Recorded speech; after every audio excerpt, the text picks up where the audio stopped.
下午3點正，由鐵仔為大家報道一節新聞。新渡輪同香港迪士尼樂園聯手推出期間限定嘅 Duffy 與海遊主題快船航線，來往中環6號碼頭同迪士尼碼頭，單程船程約30分鐘，服務時間為期至2026年6月30日，俾遊客喺維港航程中盡情打卡，直達樂園嘅展開夢幻旅程。航線資訊同埋時間表由中環6號碼頭開出，前往迪士尼嘅碼頭，每日各一班，早晚班次約朝早10點同埋晚上9點半，中途係會有部分班次往返迪士尼樂園同中環碼頭。持有奇妙處處通會員身份嘅遊客可以以120蚊去到中環碼頭售票處單獨購買套票優惠。而另外喺各大旅遊平台都會提供船飛同埋樂園門票、參與券等等多種套票組合預訂。新渡輪高速船深輝六喺2026年5月11日凌晨由中環碼頭前往梅窩期間，喺喜靈洲避風塘附近擱淺，船上載有29名乘客同5個船員，事後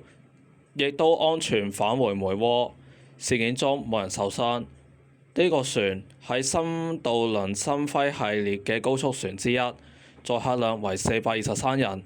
出事之後，相關渡輪仍然檢查同埋維修當中，未知幾時重新投入服務。但係新渡輪已經喺2025年至2026年期間分批退役部分舊款嘅新渡輪新輝系列高速船以及部分嘅普通渡輪。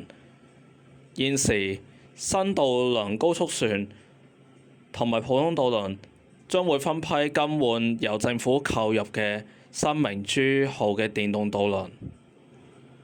鐵路消息：港鐵紅磡站嘅大型鐵路展覽已經完成擴充升級，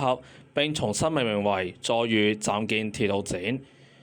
呢個展覽喺2026年5月16日，即星期六，以全新面貌重開。全新暫建鐵路展擴充全新亮點，當中包括列車模擬駕駛體驗，市民可以喺預約期間可以選擇購買全新模擬駕駛體驗套票並進行預約，售價為68蚊至420蚊不等。另外，場內亦都新增5米巨型嘅車飛牆。場內新設打卡熱點，超過1000張港鐵地台車飛拼砌而成。同時，亦都新增互動專區，加入隧道維修、車務控制中心模擬場景，小朋友亦都可以着住鐵路制服拍照同埋打卡。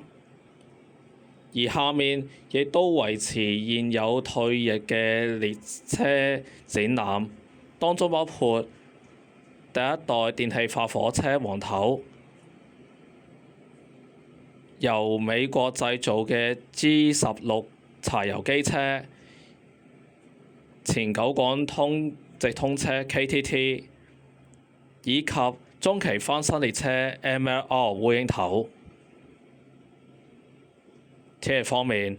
同低壓槽相關嘅雷雨帶正影響住廣東沿岸同南海北部。此外，一片股東氣流正影響住廣東東部沿岸。